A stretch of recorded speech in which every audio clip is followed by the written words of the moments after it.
All right. Well, welcome back, everybody, to Builders, Makers, Doers. I'm Andy Bassett. He's Elliot Bassett. We have with us today Tony Fucinaro, managing partner, managing principal at MCL Construction here in Omaha. They are doing some incredible stuff from the general contracting perspective. You can't go around town and see cool projects and not oftentimes see their name tied to it. So super excited to get into the conversation. Let's build off that.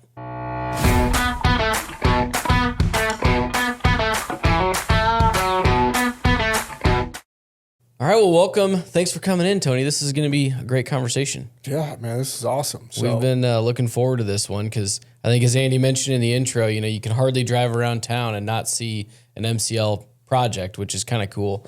And they're usually some of the more fun, more talked about projects. We were just talking about Crossroads and some of that. So I'm excited to jump into the conversation, learn about the company, learn about some of your stories and success stories, challenges, et cetera. But give everybody listening your background, MCL's background, how it started, where you guys got to where you're at today, and then we'll kind of dive in.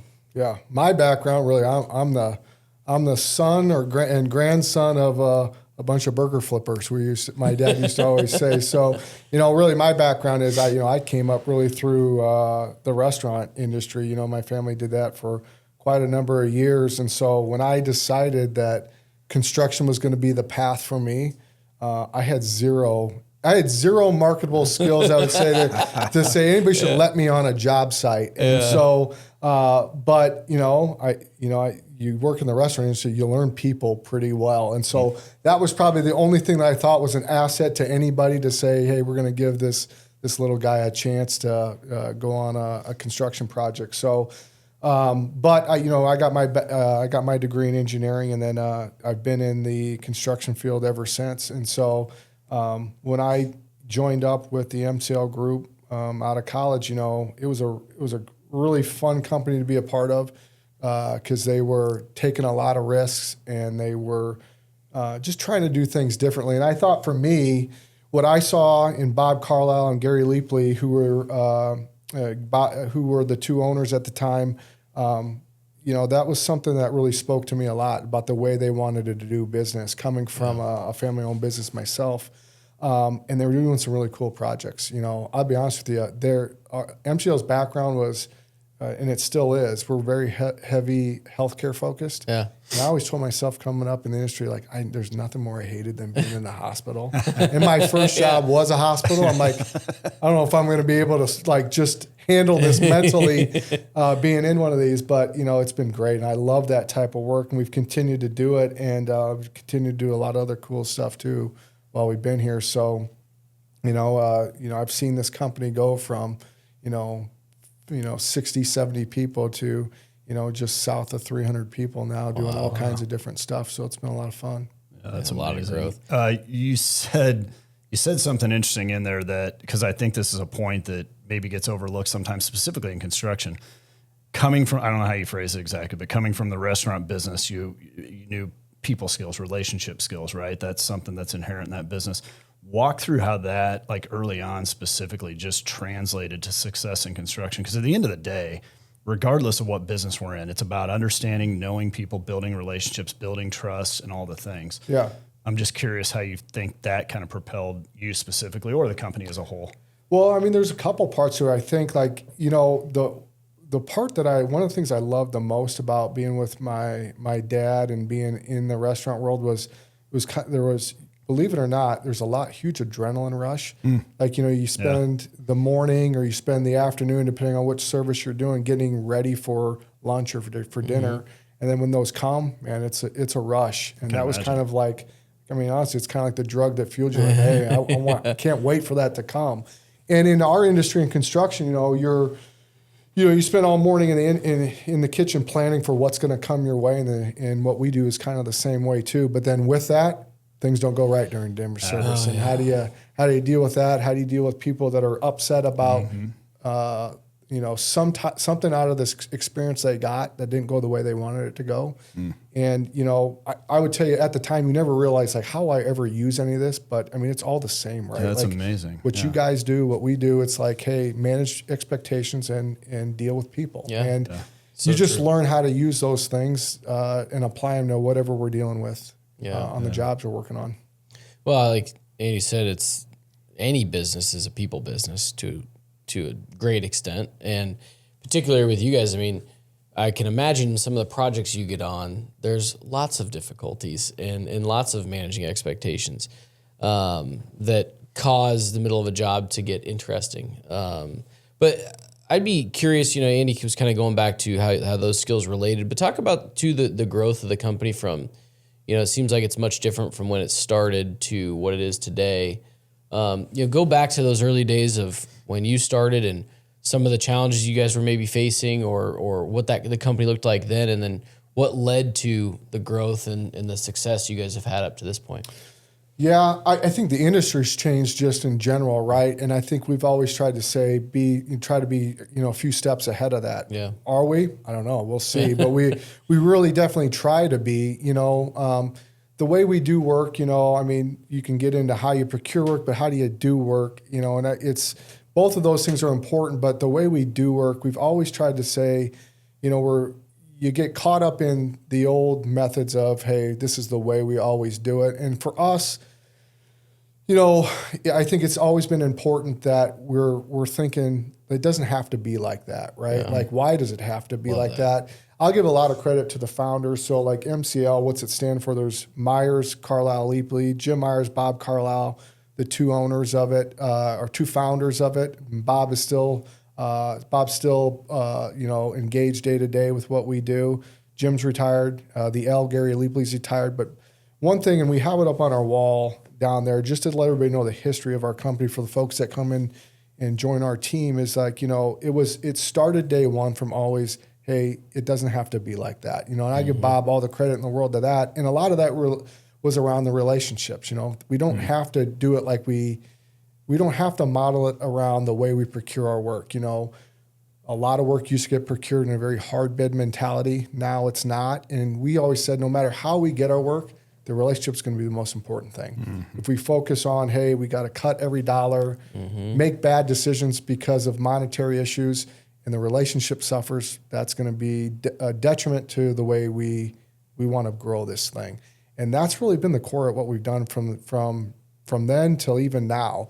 So you look at, there's a lot of cool stuff going on within the walls of our company, but it is all rooted around the relationship.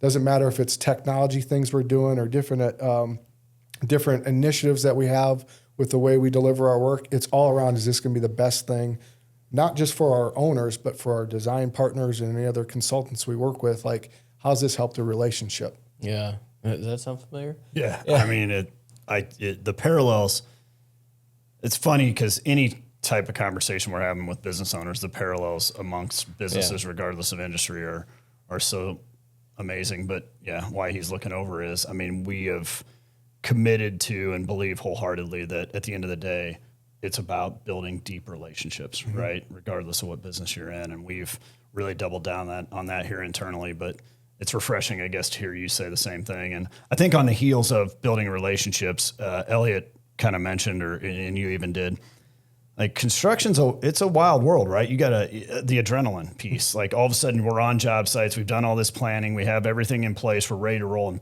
boom, something happens that we didn't expect, right? Yeah. Obviously, relationships help manage and protect through that. But curious, is there a single thing, maybe even a moment, an item, a time, a job, or is there a trend that you see? Like, what is something that just punches you in the face at the job site that you and your team have to navigate through? Again, it could be a moment that sticks in mind or something. What you're talking about, just kind of in general terms? Yeah, it could be generally speaking, could be project specific, but just something that's a challenge in the moment that you think about overcoming. This is going to be really broad, and I think it's a challenge I face even for myself. So I think it's just because we're people. It's the critical thinking aspect of it, and that's broad. Like, there's 100 problems, right, with any job, right? Because every building you build is unique. They all, the people, you got the team dynamic, you got the project itself. There's all types of other variables that come in place. Are we willing to think critically about how to think through it? We're always like, we've got if you walk into our office, We put a saying up on the board, and it's something we've said recently, but it's not we can't because it's we could if, right? Like it's like, guys, we could if. We can figure out a way through this. And honestly, if you shift the mindset like that a little bit, I mean, the problems really don't become that big, right? And so that is the thing for me, and we do a lot of things to help kind of manage through those things, but that's the thing that, I go out to jobs and I walk with our teams or I talk to our clients, and it's like, did we give up too early? Did we not go, you know what, I don't want to take on the challenge of solving this, so I either waited to discuss it and became a bigger problem, or did we take the easy path? And the easy path may not have given us the best result. No, that's interesting. I mean, you reference it being generic, but I mean, I think for those listening, it's an incredibly valuable thing to think through, because you're in the construction industry. We're up against timelines, we're up against emotion, we're up against monetary, challenges by getting projects done in certain times. And when something goes the wrong way, it's really easy to make a knee-jerk reaction that could have a massive rippling effect down the road that could even be more catastrophic. Absolutely. Versus like, stop, let's critically think through this, let's make the right decisions. And I think people can take away from that, because especially as you're early on starting a business, the natural reactions can be like, oh my gosh, I got to panic, get it done and move on. And that could be more costly than not, right? Absolutely. It's that we want short-term answers, for long-term problems kind of thing. And you've got pressure from, I think that's where relationships come back in, because you've got pressure from people, whether it's a developer, a building owner, a subcontractor, an architect, whomever. There's a few cooks in the kitchen. Yeah, there's a handful of cooks, and something goes wrong. But when they know that they've got MCL in the mix, they know how MCL is going to handle situations. They've experienced it before. They know you're going to stop, take your time, think through it, and do right by all involved. Like, that's going to shift the mindset of everybody too. It's going to take some of that pressure away, I imagine. Well, and I'd say this: you brought up a really key word there that we've been talking about. When you get to those relationships, actually help us solve these problems. Like for our teams, some of the smartest people I've met in my career doing this are some of our subcontractors, right? Like, so when we run into these issues on jobs, if you've spent the time to value the relationship that you have with those guys and gals, they're a great resource to go, how do we work through this? Or, hey, I need your help here, right? And that's why it's so important for us to go, hey, that relationship's more than transactional, right? Like that relationship, you don't know where it's going to come into play to really help you out, solve some of this stuff. So again, just another reason why that's got to be at the core of our model. And we don't always do it right. Don't take away that MCL is the model of how to do relationships, because we mess it up a lot. But the thing is like we got to be aware of that and figure out how to do it better the next time. Learn from it. Oh, totally. And I think just even that acknowledgement of everybody, we all should say we're all human, right? Yeah. Nobody's going to get it right 100% of the time. But I think we oftentimes don't acknowledge that and give ourselves grace that that's going to happen. And so how do we overcome that? And one of the key foundational pieces, again, that we align on is if the relationship's not there, it's going to be much harder to overcome that, whether it's with any of the parties you guys deal with on a job site, I can imagine. And as long as we have those foundational relationships, we can go to them and work through it together, because there's just going to be problems that happen. But I was curious, kind of taking that to the next step. You guys do have, these are complex buildings that you're putting up, right? And you're the general contractor on most of these. So you're dealing with the owner, the developer, the architects, the subs, the timelines, all of that. Walk through how all that gets organized, maintained, those relationships. How does it all fit in to make sure that at the end of the day, all these parties can be aligned to one thing, and that's a good product in this building? I'd imagine that's a challenge. Yeah, well, you find out I'm here on the heels of something we do to help kind of work through that. So we just had a big workshop in our office that took the whole morning to do on a particular job that we're going to start with a lot of great people. And the fun part about it is every time we tell people, hey, this is how we're going to kick it off, like, oh boy, this feels like I don't have 4 hours or 6 hours to give up. You're like, listen, if you can invest the time here, it will pay dividends down the road. Yeah. And honestly, you know what it is a lot of? It's like, what we don't do great, and I don't do this great as a husband either, probably very often, or as a dad, is listen. Yeah, You know? we're all guilty of that. And I think that really, what do? It does boil down to that. How much time are you willing to invest in listening? Asking questions like what you guys are doing today and listening. And if we can say there's a ton of value in going a little bit slow at the beginning so that we can go really fast together down the road, that's how you do it. You know, like you figure out, how do I ask the right questions, purposeful, meaningful questions so we get buy-in from everybody. Then we'll build a plan together. Yeah. Yeah, that's totally. I mean, Cam, if you're cutting something out of this one, that's a good one to cut out. Because I mean, not only what you said about listening and slowing down. Not only do people, regardless again of industry or whatever, need it, but like specifically in construction, I don't think people do that very well. You might tell me I'm wrong, but I think that's a lost. Maybe it was an art that never existed, but if it did, it's kind of lost. No, I mean, listen, I'm big into these personality profiles. You know, and we actually do it, you know, with a lot of different aspects of what we do. But why? It's because as humans, we're all really, really unique, and we got different behaviors and working styles and different habits. And I think the more we know those, the easier it is for us to operate as a team. And when you look at the people that are in our industry, it's funny because we've done a lot of personality profiles. There's a really common type of folks that come to work at a construction firm, and you know what they all are? They're all doers, right? Yep. And we want to go do. Sense. And so we don't take time. We just want to like, hey, problem, let's go fix it. And that's great, right? You know, you got a lot of people that are proactive and want to do that. But, you know, you also got to go, hey, there's a lot of value in just take 1 minute here, build a plan, and then go forward, and you're going to get good results out of it.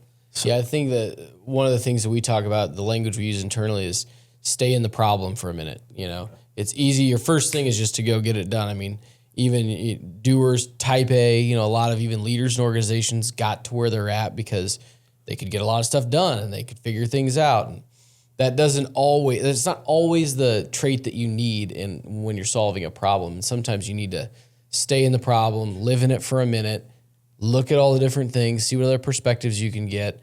And to your point, invest a little bit more time here to avoid missing something down the road. Yeah. But do you use that as like a filtering mechanism when you're hiring for subs too, if they're, you know, willing to invest that up front, and some I'm sure aren't and don't want to and think it's a waste of time? Is that something you guys go through? I would like the profiles. Is that what you're asking about? Well, or just even like you want to do the upfront planning meetings on a new job, and I'm sure some subs you get a lot more pushback and stuff. Is that a filtering mechanism? Absolutely. I mean, you know, depending on the job, you know, I'm looking for the right, just like our owners are, I'm looking for the right partner too. Yeah. Right. You know, like our industry is so driven on low cost. Well, sometimes you get what you pay for. Right. Yeah. And that's kind of what I was getting at. Nobody wants to pay the highest, but I just want the right number because honestly, the most important number is the number at the end of the day, not the number at the beginning of the project. And I know how we want to deliver a job. I need to make sure, just like when you bring somebody in your organization, you know, and I think understanding who you are as an organization is important. You know, it goes down to our jobs. Do we understand what we want, who we want on our team? You know, and we're trying to find that, right? We need to get for the right number, but I need to find the right person we want on our team. Otherwise, all these things that we want to do to be able to deliver this job successfully, not going to happen. So I want to find the right DNA, right? I want to find the right partner. So that's awesome. I mean, again, those are, let you jump in, but those are just such timeless business principles that I love hearing because it transcends business too. At the end of the day, and because we deal with the same thing in the insurance industry and in various areas we work where you get what you pay for to a degree, and you want to look for the right partner, the right people that help you achieve the goals that you're trying to achieve versus just low costs. And I know in the construction industry, as you mentioned, a lot of times that's what everybody thinks. It's low bid. That's what we've got. And some, depending on who you're bidding the job for, they have to go low bid. But that doesn't always mean that's the right piece. And I think for any contractors, especially those getting off the ground, to think about that as you're building your company, that, you know, MCL and other general contractors consider more than just low cost and efficiency, because it's about the product at the end of the day. But yeah, I mean, I look at it like, you know, people, the guys and gals that work for us, you know, they hear me tell a lot of food stories, right? I mean, that was what I grew up in. I can't help it. But you know, one thing I always realized growing up is, you know what, we could give the most amazing steak in the world to somebody, but if you came in and like your experience there was terrible because like the waitress was rude, the hostess like ignored you while you were waiting in the lobby, like your food took forever to get out. Yeah, it was great when it got there, but or they didn't bring you this, like you're probably not going to go back, right? Yeah. And so, you go to some of these places and you go, hey, I paid a little bit more for that steak, but man, I walked in there and I felt like I was a part of the family. Yeah. Yeah. They treated me well and they did all of this, like that's why the experience is so important, Yeah. And, I kind of feel like that translates probably to all of our businesses, right? Totally yeah. Well, and reputationally, it propels so much forward, right, for you. Yep. Okay, so I want to shift gears slightly because you said something that I think we know, because we have a lot of these conversations, is important to people in the trades and construction. I think you're going to be pretty good at being able to walk through this conversation knowing what I know about your company. You mentioned the people, they're doers, right, in the industry. So one of the challenges we've seen, I imagine you have, and we hear it all the time, is as we accelerate people from doing the work to now leading. We grow from a 50-person to a 300-person company. Now we got to have people leading. And you're grinning already. So what we've seen is it's really hard to take people from being doers to ultimately being leaders because their natural intuition is to just go do and not teach and lead. You, MCL, at least from my vantage point, seems to have done a really good job of building up a good leadership team, having good leaders across the company. Walk through that. How much time are we at? I know. It's a big one to unpack, but let's start with, what do you think you did well in that? Nothing right now. Really? Okay. I mean, I smirk when you say this because this is my everyday right now. Okay. Right? It's fun. Yeah. It's a lot of fun. But it's my everyday. It's hard work, and I don't know. You just don't ever feel like you figured it out yet. What are we doing well? I don't know. We're trying to every day keep figuring it out more. We spend so much time on this. Mm-hmm. When I got the opportunity to take the role that that I've grown into now, I say grow into, because you don't ever get a role, you grow into a role, right? And I'm still growing into it. The one question I ask is, are we committed to just seeing how great we can make this company? And everybody's like, heck yeah. I was like, all right, this is awesome. Let's do this. And the sound, the sound of saying, I want to grow and get big sounds cool, but you just don't ever understand or appreciate what that really means till it starts to happen. And the fun part is this, is it's the biggest challenge you'll probably ever face in your life because it's all riddled with people, right? Yes. Mm-hmm. And people are a ton of fun, but they're all different too. So getting people, the one thing I've realized is getting people into those roles is like a manager's not for everybody, right? Mm-hmm. And I don't want to say, I sometimes stop myself from saying becoming a leader because I think in all aspects, we all have to lead in a certain way, no matter what your job title is. But managing people, not everybody's made out for it, right? Mm-hmm. And understanding what's that mean, And one thing you look for is, have you seen people grow people around them? If you do, they probably have something inherent about who they are that they're good at managing people, right? Yeah, that's really... And so the thing we're trying to understand is, what's the right DNA and what can we do? First off, I think it all starts with knowing who are you. When we go back to this, I really do think that's very important. Mm-hmm. And why is that important? Because if you don't know where you're going and who you are, it's kind of hard to figure out who you need to have on your team. Bingo. And I think it's until you can answer that question, it's kind of hard to know how to grow anything, right? And we spent a lot of time trying to figure out who the heck are we? And when we did that, it's kind of why are we asking this question? I mean, you almost feel like, am I even qualified to be doing what I'm doing if I have to ask that? Yeah. But man, it led to some really great conversations, and it led to a lot of great alignment and clarity too for all of our team.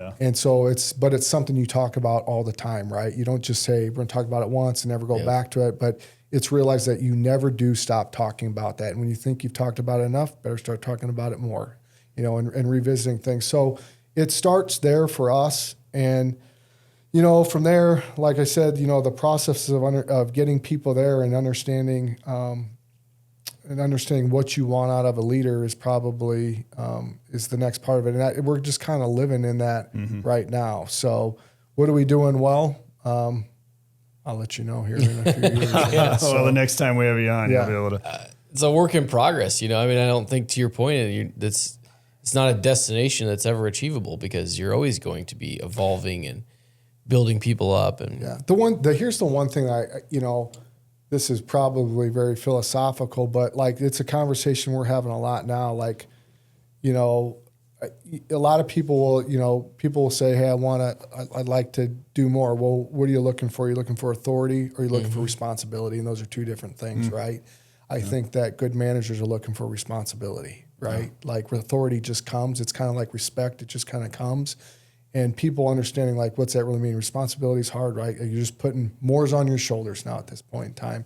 And for us, it's coaching through that. A lot of what we do anymore, it's just, hey, my job, like, what do you do anymore? Like, I don't know, I just feel like I'm not, I'm a lot of overhead right now. But the overhead is, how can we help be good role models to our team? Yeah. And that's really what it is trying to figure out how to be the best role models we can be to our people, and they're going to grow it. Make your team successful, yeah. Yeah, there's a great saying that we live by, but it's build the people and the people build the business. Yeah. And, that's our job as leaders. And I love what you said too, because you're talking about managing people, but the term leader, when you think about it, it doesn't matter what your title is, because you could be president and CEO, but not be a leader. Mm-hmm. If people won't follow you and you're more authoritarian and you're, telling people what to do, but they won't actually follow you to where you want to go, you're not a leader. You have the title, and people will do what you say, but that doesn't mean you're a leader. And you could also be construction worker on a job site and be a great leader. Yeah. Because you're lifting people up around you, and they would follow you because of who you are and what you stand for and the values you bring. And so I think that's always important for people to understand, is it's not always about title. It's about your skill sets, what you're doing to help other people. Yeah. I'm a little hesitant to bring this up because our own guys haven't heard this yet, guys and gals that work there. And because you asked this at a very interesting time, right, for MCL, right? Because, scaling's just, it's more involved than I ever thought it would be, But I think the next phase for us is this, as I tell you about understanding what we just talked about, who are we, what's our purpose and what's the DNA of the folks we want. The next phase for us really is, what's the attitude, And so hopefully this doesn't come out before we have our all company meeting coming up. But here. A big part of our next couple of years is talking about the attitude. We haven't talked about it, right? But I think it's important too, because then people, when they go like that, everybody has a review process and everybody has check-ins. Well, if we're not talking about the attitude and the expectations, it's kind of hard to hold anybody accountable, responsible to anything. So our next evolution to all this is really like, what is the attitude? How should you go about your day every day? And so that's kind of, for us, whether or not it's the right step, I don't know, but we believe that's the right kind step of for an you, important though. thing. Yeah. Yeah. Well, for what it's worth, from the outside looking in, you guys are doing a pretty good job with this. I mean, I brought it up, because of the way you phrased the doer, we're doers piece, but like, this is a conversation that is constantly coming up, and the varying levels at which people are able to handle and navigate it, or how they're handling, is so wide. Mm-hmm. And, unfortunately, I think for a lot, it could be the reason that the company doesn't have the success they want to, meaning, they may not even be able to remain at least in business the way they envision it, And so I think it's a really important thing for people to think through. We were talking before we came on, we're a family business, and what's that like? And, for us, at our core, remaining privately held and independently owned, that's our purpose. And a lot of our clients have the same thing. And there are so many things that make that purpose, hard to get to. Mm-hmm. But one of them, undeniably, specifically in construction, but across most, is this conversation right here. Yeah. We grow, we scale, we've got to have people lead. We can only grow so much on the backs of a founder, or on the backs of somebody building a book of business or a book of clients or whatever. Yeah. But eventually we've got to be able to grow an actual business, and that takes people, and that takes people leading those people. And there's that inflection point in that transition that I think a lot of businesses have a hard time getting over. And a lot of it boils down to we've got to have people lead, manage, build, whatever the term you want to use. I don't think you could say it better than that, right? You know, and when you ask that like the doer mentality that we're talking about here, like that's why I think your purpose is so important, right? Because if you just if you don't understand what that is, and it does just because, hey, I'm just trying to solve problems like we're talking about, the thing you leave behind is the surrounding people, right? And you devalue the people you're working for, the people you're working with, and you're just like, hey, I'm just here to do this. And that's our natural inclination, right? Like, as doers, like you don't think about that, right? Like, hey, I've got to fix this. Something's got to be done. You know, I'm blowing through it, right? Like, and it don't matter what trail of tears I leave with it, and you can't do that. Well, and so we talk all the time in here about the why behind that purpose, and it's the stakeholders, you know, that are part of it, which is obviously our team, their families, but it's much broader, you know, our partners, our clients, but it gets broader than that. It gets community, it gets, you know, all the people that are impacted by the work we do and the success we have, and then our clients have. I look at your company and I'm like, you want to talk about the impact MCL being able to continue to be MCL, get the attitude piece, you know, rolling and achieve its success. Like the impact that has in a community like Omaha is massive, right? And so I think from my vantage point, whether it makes sense or not, like to me, that's the kind of message to your team that could resonate massively, because if you guys can do it right, the impact you can have, and you're already having, but you will continue to have in the city of Omaha is so cool. Yeah. And I think people, if they can't see that, like from our lens looking, it's like, what are you missing? Because it's amazing. I think that's why the cool thing we get to do, you know, and we do talk about it as a team, is like, look how you do get to change the landscape of your community. It's amazing. Oh my gosh, yeah. From a lot, and depending on what you build, for a lot of different reasons, right? Yeah. It's one of the coolest things we get to do, right? It's literally tangible. Like we talk about all the time. We make massive change. We realize that, but we don't get to see it physically necessarily sometimes. Mm-hmm. You guys literally get to drive down the street. Yeah, I built like, that one. Built that one. This, you know, our handprints. You know. So on that, a fun thing to talk about. Do you have a specific project that you've done in the time, or one that's upcoming that's like sticks out as like, this is maybe the most fun, favorite one, like most proud it's to like have asking who's your favorite kid. Yeah, I know. I know. You don't have to answer. You can be very generic. Well, we all know you've got a favorite kid. Too, no, I have a lot of memories, right? Like a lot of cool memories, right? Like when my wife and I started having our first kids, like you start benchmarking all the jobs based off of, this is this kid's job. Yeah. You're doing this job and this, and when her and I got married, this is the job that we were doing. And that's kind of fun. Yeah, so it's kind of funny how you benchmark parts of your life with the jobs that you're doing, because you think that everything is like, oh yeah, when I was going through this, I was doing this job. Like you just, because our job, everything we do is so schedule driven, right? Yeah. Like you just start to do those things. So true, yeah. I just have a lot. I mean, I won't name a project, but there's experiences that I remember that shaped me to who I was. I had just finished. So the first job that I ever did at MCL, we built Lakeside Hospital. We did in partnership with another group, but that was my first job, and I went out, and then afterwards we put a 4-story addition onto Lakeside Hospital. It's the 4-story MOB building that's just right there. And in the midst of doing all that, that was my first job. I was probably younger than I should have been to have a job all by myself, but I tricked somebody into believing that I could do it.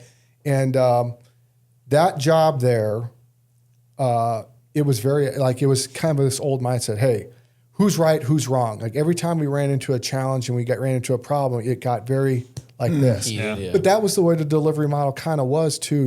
It's not like that anymore today, but like it shaped my mind. Partway through that job going, this just doesn't feel sustainable, right? Like, am I going to do this for 30 years if every interaction I have is going to be so adversarial? Wow. And that was really the beginning for me. Thank God it was at a really early point in my career of, we can't do this. Yeah. There's a better way to solve these things and a better way to actually build a relationship with somebody, because, I hope to work with this person again at some point. Yeah. And so that was probably a pivotal moment for me just in my entire career here, whether it's as a construction guy or as the role that I have here now at MCL, to go, listen, it built some really strong beliefs in me about the way to do work. Yeah. That's interesting. I wouldn't have. Yeah, go ahead. Well, kudos to you on recognizing that and thinking about it differently, because I think there's a lot of people that would have just assumed that's how business is done, and they morph into that same type of person, and we're perpetuating the problem down the road. And you were able to take that step back and say, I think there's just a better way to treat people and a better way to manage these problems, and a smoother job will come of it, and better relationships down the road. And every business has its own way of operating, but I think I would imagine that's one of the things that has helped you elevate MCL into what it is realizing that and understanding. Because if we all look at construction, again, we're not on job sites, but that's certainly the mentality that outsiders have of the industry is a little bit rougher. There's guys out on the job site yelling at each other, throwing helmets and whatever they're doing. But it doesn't necessarily have to be that way, I would imagine. And so, you know what, though? I think the credit really belongs to a few people. Like, my dad, number one. Like, I watched the way my dad ran the restaurant for a number of years.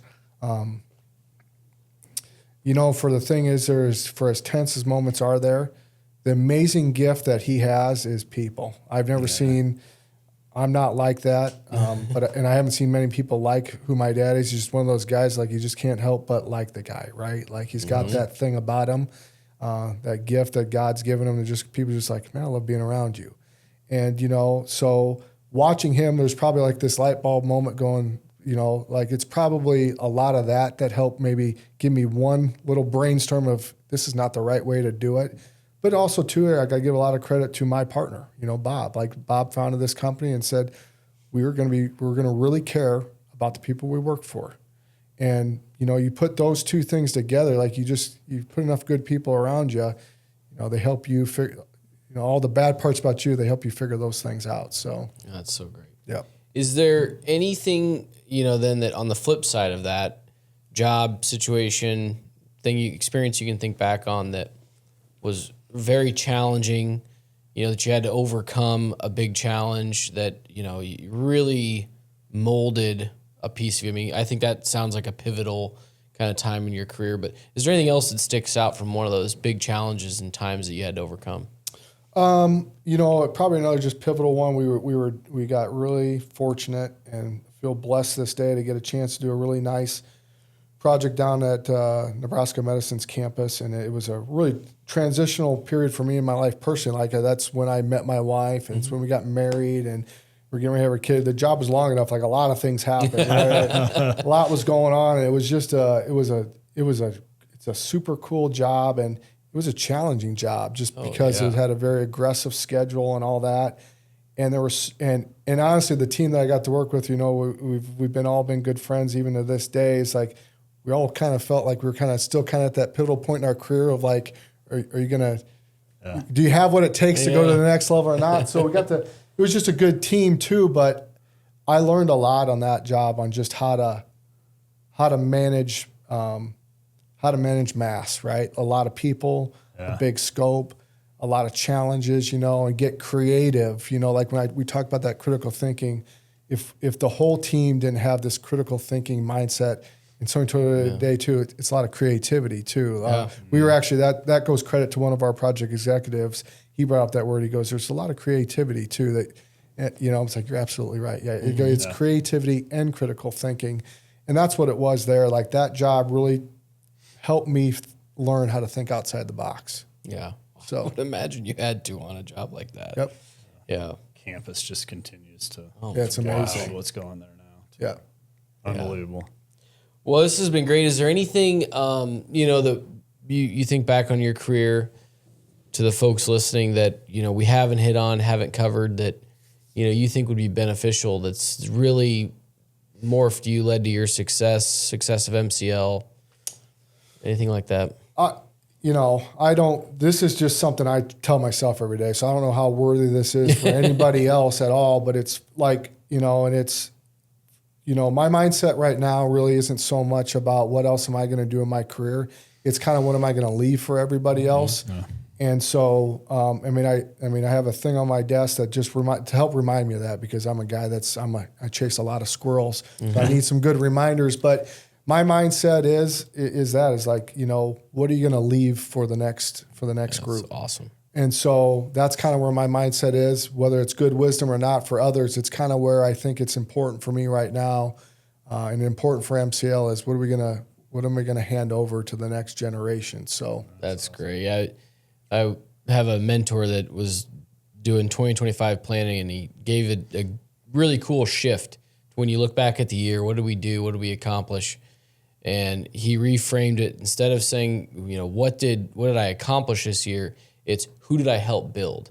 Not what did I help build? Who did I help build? That's awesome. And he said, make a list, you know, of the people. And if it's a short list, you didn't do a very good job. Yeah. And I thought that was great. It's a whole different framing, because as much as we say we're in the people business and all the things that we all believe and do, it all comes down to, are we actually helping build those people into the versions of the people they want to be? That's good stuff. And I thought that was great. Yeah.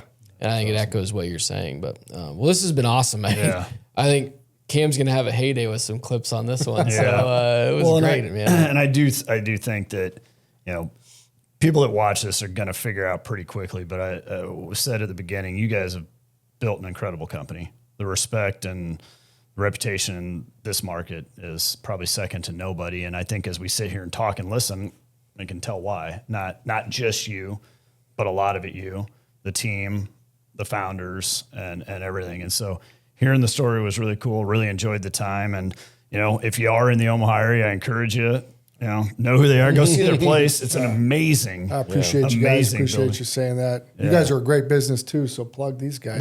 Well, we try. You know, we're here. Well, I think we all have the same vision, which is we're here to be part of this community for the long term, and we realize that takes, you know, having a vision, having a mission, sticking to it, and good things are going to happen. That's been great. Thank you. Yeah. Awesome. Thank you for coming in.